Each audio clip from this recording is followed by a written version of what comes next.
আসসালামু আলাইকুম। ৭২ ঘন্টার ভিতরে অভাবনীয়, অকল্পনীয় সাফল্য অর্জন করল ইউনূস। ওসমান হাদিকে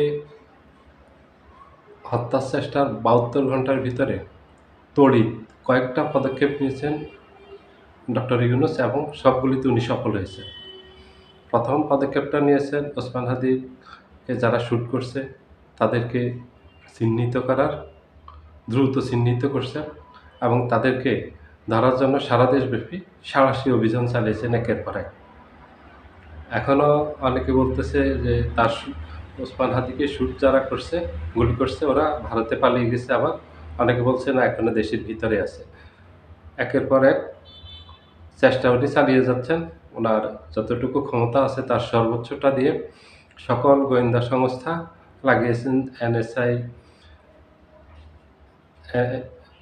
ডিজিএফআই, এসবি, সিআইডি সহ যত গোয়েন্দা সংস্থা আছে সবাই কাজ করতেছেন এবং পুলিশ প্রশাসনের সব কাজ করতেছেন তাদেরকে ধরার জন্য। সাঁড়াশি অভিযান চলতেছে একের পর এক। দ্বিতীয় হলো, ভারত থেকে এই উস্কানিগুলি দেওয়া হচ্ছে এবং ভারতে বসে বসে আওয়ামী লীগের এইসব সন্ত্রাসীরা সেখান থেকে এই ষড়যন্ত্রগুলি করা হচ্ছে আর বাংলাদেশে বাস্তবায়ন করা হচ্ছে। ভারতে বসে বসে বাংলাদেশকে অস্থিতিশীল করার ষড়যন্ত্র করা হচ্ছে। ভারত থেকে বাংলাদেশের নির্বাচনটা যেন, আগামী নির্বাচনটা যেন সুষ্ঠু সুন্দরভাবে হতে না পারে, একটা অরাজকতা তৈরি করার চেষ্টা করতেছে দেশের ভিতরে, অস্থিতিশীল পরিবেশ তৈরির ষড়যন্ত্র করতেছে। এটার জন্য ভারতের বিরুদ্ধে উনি তড়িৎ ব্যবস্থা নিয়েছেন। ভারতের রাষ্ট্রদূত প্রণয় বর্মাকে ডেকে এনে প্রতিবাদ জানিয়েছেন এবং যেসব সন্ত্রাসী পালিয়ে গেছে তাদেরকে বাংলাদেশের কাছে হস্তক্ষেপ করতে চাপ দিয়েছেন এবং ভারতকে এইসব সন্ত্রাসীদের, ভারতে বসে যে বাংলাদেশের বিরুদ্ধে অস্থিতিশীল পরিবেশ তৈরি করার ষড়যন্ত্র করতেছে এগুলির বিরুদ্ধে ব্যবস্থা নিতে বলেছেন। সাথে কসাই কামাল এবং হাসিনাকে ফেরত দেওয়ার জন্য চাপ দিয়েছেন, যার কারণে ভারত কালকে সাথে সাথে ভারতের পররাষ্ট্র মন্ত্রণালয় একটা বিবৃতি দিয়েছে। ভারতের পররাষ্ট্র মন্ত্রণালয় এইভাবে সাথে সাথে বিবৃতি দেয় না, কঠিন চাপে পড়লে তখন এরা বিবৃতি দেয়, এটা জানেন আপনারা।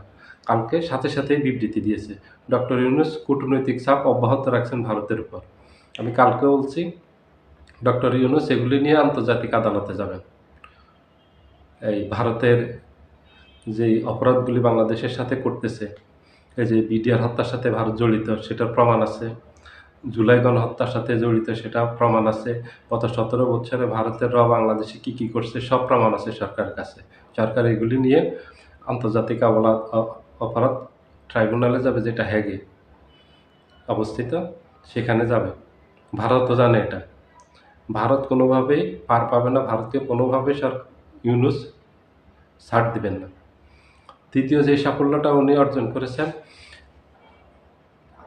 হাদিকে হত্যার ৮ ঘন্টার ভিতরে বড় ৩টা রাজনৈতিক দলের সাথে উনি যোগাযোগ করলেন, বিএনপি, জামাত, এনসিপির সাথে, তাদের নেতাদের সাথে। পরের দিনে গতকালকে বৈঠকের তারিখ দিলেন, গতকালকে 11:30টায় বৈঠক হয়েছে। সেই বৈঠকে সিদ্ধান্ত হয়েছে বিএনপি, জামাত, এনসিপি সহ সকল রাজনৈতিক দল আজকে ইনকিলাব মঞ্চের মাধ্যমে ঐক্যের সমাবেশ করবে, যেখানে সবাই অংশগ্রহণ করবে, যেখানে ভারতের বিরুদ্ধে, আওয়ামী লীগের বিরুদ্ধে সবার অবস্থান থাকবে। ভারত যে নাশকতা তৈরি করতেছে, আওয়ামী লীগ ভারত মিলিয়ে যৌথভাবে বাংলাদেশে একটা অস্থিতিশীল পরিবেশ তৈরি করার চেষ্টা করতেছে এবং টার্গেট কিলিংয়ে নেমেছে, এটা যেন করতে না পারে। যদি এটা, এই যে রাজনৈতিক দলগুলো আজকে যেভাবে সমাবেশ করছে, সকল রাজনৈতিক দল, বিএনপি, জামাত, এনসিপি নয় শুধু, ইনকিলাব মঞ্চের আজকের সমাবেশে বাংলাদেশের সকল রাজনৈতিক দল একত্রিত হয়েছে এবং সামাজিক সাংস্কৃতিক সংগঠনগুলো একত্রিত হয়েছে। আজকে দেখছি যে টিভি নাটকে যারা নাটক করেন, অনেক শিল্পী আছেন, কণ্ঠশিল্পী, এক কথায় সকল পেশার মানুষ এখানে অংশগ্রহণ করছেন। রাজনীতিক দলগুলোর বাহিরে, রাজনীতিবিদদের বাহিরেও ব্যাপক অংশগ্রহণ। জনগণ এটাই চেয়েছিল। এখানে অনেক সাংবাদিক গেছেন, এখানে অনেক সাহিত্যিক গেছেন, এখানে অনেক এই মিডিয়া জগতের ব্যক্তিত্বরা গেছেন। সকল রাজনৈতিক দলের অংশগ্রহণ ছিল এখানে, যে আমরা জাতীয় স্বার্থে ঐক্যবদ্ধ, আমরা কোনো অবস্থাতেই জাতীয় স্বার্থে বিভক্ত হব না, আমাদের রাজনীতি আলাদা থাকতে পারে, কিন্তু আমাদের দেশের স্বার্থে আমরা সবাই এক। তারপর ডক্টর ইউনূস খুব দ্রুত পদক্ষেপ নিলেন ওসমান হাদির চিকিৎসার ব্যাপারে। যেন তার উন্নত চিকিৎসা করানো যায় খুব দ্রুত। ওই দিনের সাথে শুক্রবারে রাতেই ওসমান হাদিকে এভার কেয়ার হাসপাতালে ট্রান্সফার করা হলো। আজকে আবার তাকে সিঙ্গাপুরে চিকিৎসার জন্য নিয়ে যাওয়া হলো। এগুলি তো ওনার সাফল্য। এগুলি তো খুব অভাবনীয় সাফল্য।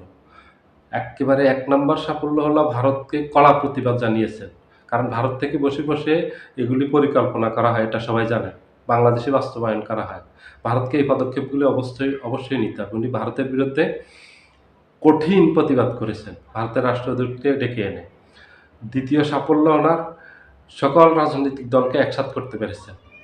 মাঝখানে যেভাবে সবাই বিভক্ত হয়ে পড়ছিল, যেভাবে কাদা ছোড়াছুড়ি করতেছিল একে অন্যের বিরুদ্ধে, বিএনপি জামাতের বিরুদ্ধে, জামায়াত এনসিপির বিরুদ্ধে, জামাত বিএনপির বিরুদ্ধে, এই সবাই একজন আরেকজনের বিরুদ্ধে, এইভাবে সবাই বিভক্ত হয়ে পড়ছিল এবং আমাদের জাতির মাঝে একটা বিভক্তি দেখা দিয়েছিল, জনগণের মাঝে একটা বিভক্তি দেখা দিয়েছিল। আজকের এই ঐক্যের সমাবেশ, এটা ডক্টর ইউনূসের সাফল্য। এটা অকল্পনীয় সাফল্য।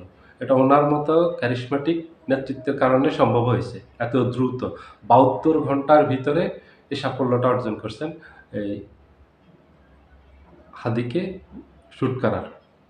হাদিকে শ্যুট করার ৭২ ঘন্টার ভিতরে ডক্টর ইউনূস এই অভাবনীয়, অকল্পনীয় সাফল্য অর্জন করেছেন। ভারতের বিরুদ্ধেও ব্যবস্থা নিলেন, রাজনৈতিক দলগুলোকেও আবার ঐক্যবদ্ধ করলেন, হাদির চিকিৎসার ব্যাপারে দ্রুত ব্যবস্থা নিলেন, হাদিকে যারা শ্যুট করলো তাদের বিরুদ্ধে তড়িৎ ব্যবস্থা নিলেন। কোনোটাই উনি কার্পণ্য করেননি, কোনোটাই উনি এই যে একটু ডিলে ভাব দেখানো সেটা দেখাননি। উনি তড়িৎ, দ্রুত গতিতে যত ব্যবস্থা নেওয়া প্রয়োজন সবগুলি ব্যবস্থা নিয়েছে দেখেন, এবং উনি সফল। হাদিকে বাঁচিয়ে রাখার মালিক আল্লাহ, কিন্তু উনি ওনার সর্বোচ্চ চেষ্টা উনি করে যাচ্ছেন এবং খুব দ্রুততার সাথে করছেন।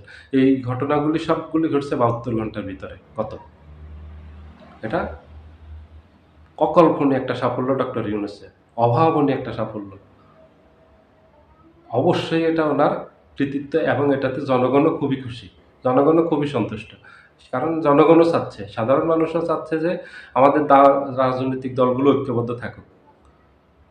ভারত আওয়ামী লীগের বিরুদ্ধে আমাদের রাজনৈতিক দলগুলো ঐক্য থাকলে বাংলাদেশে কোনো অস্থিতিশীল পরিবেশ তৈরি করতে পারবে না ভারত আওয়ামী লীগ। আগামী নির্বাচনে তারা বাধাগ্রস্ত করতে পারবে না, কোনো অবস্থাতে আগামী নির্বাচনে বাধা দিতে পারবে না, বিশৃঙ্খলা তৈরি করতে পারবে না, দেশের ভিতরে অরাজক পরিবেশ তৈরি করতে পারবে না, পরিস্থিতি তৈরি করতে পারবে না, ঘোলাটে পরিস্থিতি তৈরি করতে পারবে না।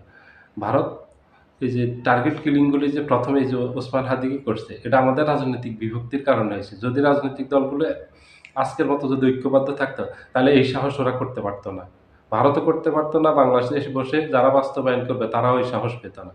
কারণ রাজনৈতিক ঐক্যবদ্ধতার কারণে এই যে শেখ হাসিনার এই যে ছাত্রলীগের পোলাপান গত কয়েক মাস থেকে যে এই ঝটিকা মিছিল করছে, ককটেল বোমা বিস্ফোরণ ঘটিয়েছে, পেট্রোল বোমা নিক্ষেপ করেছে, এগুলি কিন্তু সব বন্ধ হয়ে গেছে। যখন রাজনৈতিক দলগুলো আবার আওয়ামী লীগের বিরুদ্ধে ঐক্যবদ্ধ ছিল তখন।